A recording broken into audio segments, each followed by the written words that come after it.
What's going on, everybody? Travis Burke back with another video in my main video series, Building a Brand. And today's video will be discussing the key steps in designing a logo. Let's get into it.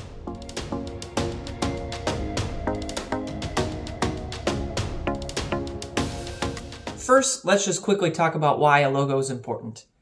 Your logo is a visual representation of your brand, and it's the first thing potential customers probably see when they encounter your business. A good logo can help build trust and recognition with your customers and help you stand out from the competition.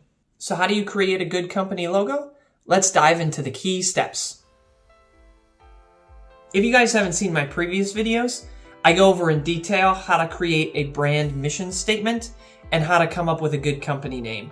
So if you want more details on how to actually define your brand, you can go ahead and check out those videos. I'll put links for them in the description down below. Today, I've got one more tool you guys can use in helping to define your brand, and that is something called a creative brief. A creative brief is a document that outlines the key information about a design project. You should use this to outline the goals, target audience, and any constraints or limitations there might be for the design team. Now, I'm not a graphic designer, but I do enjoy the challenge of trying something new. And I really enjoy art-based projects, so I kind of wanted to design this logo myself. But in most cases, you may find that you may want to hire a professional graphic designer to design your logo. Let's take a quick look at what a creative brief looks like. Here we can see that filling out all of these questions will give us a really good understanding of what we want our company or brand to be. If you can't answer some of these questions, it may be good to go back and think about what you want your company's mission statement to be. And the most important point is, what do we want the viewer to remember about our company after seeing our logo? Once the creative brief is completed, either you or your graphic design team can use it to come up with concepts or ideas for designing your logo. With anything, it's always important to research your competitors in the industry so you can get a sense of what's out there. Then you can use that information to help differentiate your brand. There's plenty of information out there on this, so I'm not going to touch on it too much, but my previous video does touch on this topic as well, so I'll put a link for that in the description down below. If you're like me and like to draw, this one is probably the funnest step. I would just start out by sketching a bunch of different ideas, and don't be afraid to explore different concepts and make some mistakes. It's very easy to feel like you can get stuck and that you can't come up with a good design that you like. So my idea would be to start out by drawing a couple ideas for some sketches, and then just come back to it another day with a fresh set of eyes and maybe some new ideas. After you've done this for a couple days, you'll probably have a pretty good pool of ideas that you can pull from. Then you can just look to refine your concept from there. There's plenty of free software out there, but if you want something industry grade, then you're probably looking at an Adobe product.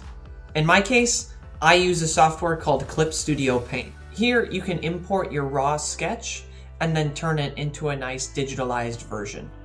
We could spend hours on this topic and how to draw art digitally, so I'm just going to say that there's already a lot of existing material on that on YouTube and other sources. There are a lot of different ways we could look at choosing colors for your company. When I was coming up with the color scheme for my company, there were several things that I wanted to consider. Brand identity. The colors you choose really should reflect your brand's identity. To give you guys an example, an eco-friendly company might choose green as their dominant color. In my case, my brand was about learning and trying new things, so blue was the dominant color that I chose. I would start by researching different colors and what they mean.